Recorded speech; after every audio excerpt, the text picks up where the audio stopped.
Beautiful people, welcome back to my channel Tej life bytes. ఈరోజు వీడియోలో తిరుమల చరిత్ర గురించి తెలుసుకుందాము. తిరుమల చరిత్ర అంటే తిరుమలలోని శ్రీ వెంకటేశ్వర స్వామి వారి ఆలయం చుట్టూ ఏర్పడిన పూర్వ కథలు, మహత్యం మరియు చరిత్ర.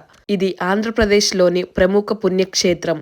కలియుగం ప్రారంభంలో భూదేవి భారతదేశాన్ని దర్శించుకొని ప్రజల ధర్మ మార్గం నుండి తప్పిపోతున్నారని, వారికి మార్గదర్శనం చేయటానికి మహావిష్ణువు అవతరించాలని ప్రార్థించింది.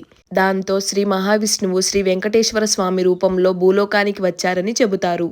విష్ణువు లక్ష్మీదేవితో కలిసి వైకుంఠంలో ఉండగా ఒకసారి బ్రహ్మ, శివుడు మరియు ఇతర దేవతలు, మహర్షులు తిరుపతికి పర్వతరాజు అయిన వెంకటాచలానికి వచ్చారు. పర్వతరాజు పుత్రికగా పద్మావతిని పొందుతాడు. అప్పట్లో శ్రీనివాసుడు వెంకటాద్రిపై తపస్సు చేసుకుంటూ ఉండేవాడు. పద్మావతి అనే యువతితో శ్రీనివాసుడు ప్రేమలో పడతాడు. పద్మావతి దేవి పద్మనాభుని అవతారం అని తెలుసుకున్న పర్వతరాజు వివాహానికి అంగీకరిస్తాడు. శ్రీనివాసుడు ఈ వివాహం కోసం కుబేరుడి నుంచి రుణం తీసుకొని వివాహం చేసుకుంటాడు. అందుకే ఈ రోజు కూడా భక్తులు స్వామికి కానుకలు సమర్పిస్తూ ఆ రుణాన్ని తీర్చడంలో భాగ్యస్వాములు అవుతారని విశ్వాసం. వివాహం అనంతరం లక్ష్మీదేవి వైకుంఠం నుండి వస్తుంది. పద్మావతిని చూసి ఆమెకు కోపం వస్తుంది. ఆ సమయంలో శ్రీనివాసుడు శిలారూపంలో మారతాడు. ఈ శిలారూపం అనేది తిరుమలలోని వెంకటేశ్వర స్వామి విగ్రహం అని చెబుతారు. అలానే తిరుమలలో ఆలయ నిర్మాణం, పూజా విధానాలు, స్థాపన మొదలైనవి మహర్షులు మరియు రాజుల సహకారంతో ఏర్పడ్డాయి.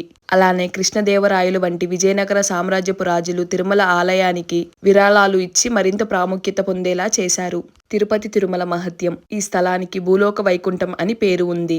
ఇక్కడికి వచ్చే భక్తులకు సమస్త పాపాలు తొలగిపోతాయి, ఇష్టకామ్యాలు తీర్చబడతాయి అని నమ్మకం ఉంది. ప్రతి సంవత్సరం లక్షలాది మంది భక్తులు ఇక్కడికి వస్తారు. ముఖ్యంగా బ్రహ్మోత్సవాల సమయంలో ఇక్కడ స్నానం చేస్తే పాపాలు తొలగిపోతాయని నమ్మకం.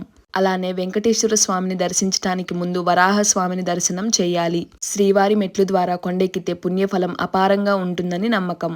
అలానే తిరుమల చరిత్ర అనేది భక్తి, విశ్వాసం, ప్రేమ, క్షమ మరియు ధర్మ విలువలను ప్రతిబింబిస్తుంది. ఈ చరిత్ర తెలుగు జానపద సాహిత్యంలో, పౌరాణిక గాథల్లో ఒక ముఖ్యమైన స్థానం సంపాదించుకుంది. Thanks for watching Tej life bytes. ఇలాంటి మరెన్నో డివోషనల్ స్టోరీస్ కోసం తేజ్ లైఫ్ బైట్స్ని సబ్స్క్రైబ్ చేసుకొని పక్కనే ఉన్న బెల్ ఐకాన్ని యాక్టివేట్ చేసుకోండి.